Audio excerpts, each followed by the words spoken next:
大家好，我是知琪，欢迎来到我的优食志。今天我们来做好吃的卤牛肉，然后用它来搭配出6顿不同风格的减脂餐。做起来稍微费点时间，但是很简单。我一般周末做上，然后工作日用来搭配午餐便当就会很方便了。我们先准备好牛腱子肉，牛腱是做卤牛肉最好吃的部位，而且它的脂肪相对比较少，热量适中。如果你买的牛腱子很明显太肥，可以稍微去一下肥肉来降低热量。我买的这2块肉比较粗壮，所以我给切开了，一般来说可以不用切。然后浸泡牛肉2到4个小时去血水，然后我们重新倒入冷水没过牛肉，开大火煮开，焯水2分钟，然后再次把水倒掉，用温水洗干净牛肉备用。然后我们来准备卤牛肉的配菜，其中洋葱可以省略，但是它可以给我们的牛肉增加一点点甜香。这些是我们所用到的香料，大家还可以加1颗草果。然后这些是所需要的所有调味料。这是我1800克牛肉2升水大概的用量，你可以根据情况来调整。注意盐不能太少了，不然牛肉味道会很淡。一般卤牛肉还会加糖，我这里用带有甜味的蚝油代替了，也很不错。我的卤牛肉配方和做法我不敢说是最好吃的，但是绝对简单，而且很难失败，味道也很不错，你们试试就知道了。我们把牛肉和配菜、香料都放到锅里，倒入清水，刚好没过牛肉，开大火开始煮，然后把调味料也都放进去。煮开之后关小火慢煮，一般煮1个半小时左右比较合适，时间太短会比较硬，时间长了牛肉会容易散。差不多的时候呢，大家用筷子插一下牛肉，如果刚好可以插穿不那么硬就可以了。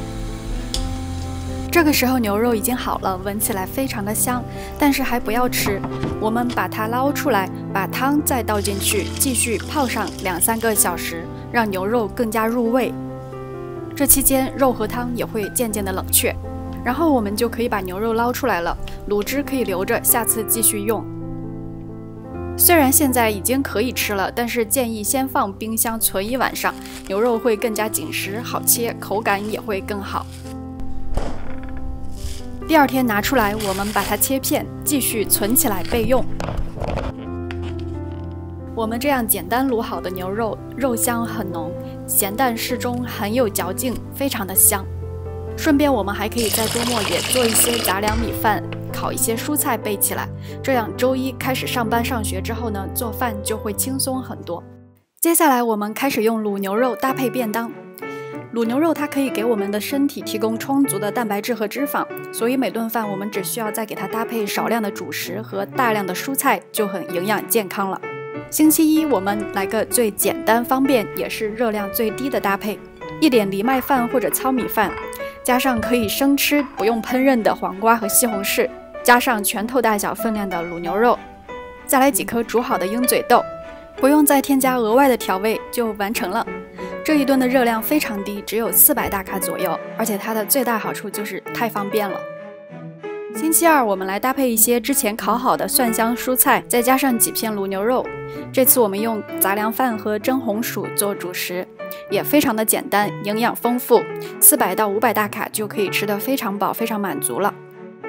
星期3我们来做波奇饭，1点杂粮饭加上各种蔬菜，1点牛油果、辣白菜，再加上1把切成条的卤牛肉，用海苔片再点缀一下，倒入酱汁，非常好看又好吃。我们吃的时候把它拌匀，大概500大卡，味道和营养都非常丰富。星期4我们来做个更加中式的热乎乎的炒菜，用1点点油把蒜爆香，然后加入胡萝卜、蘑菇、大白菜等等，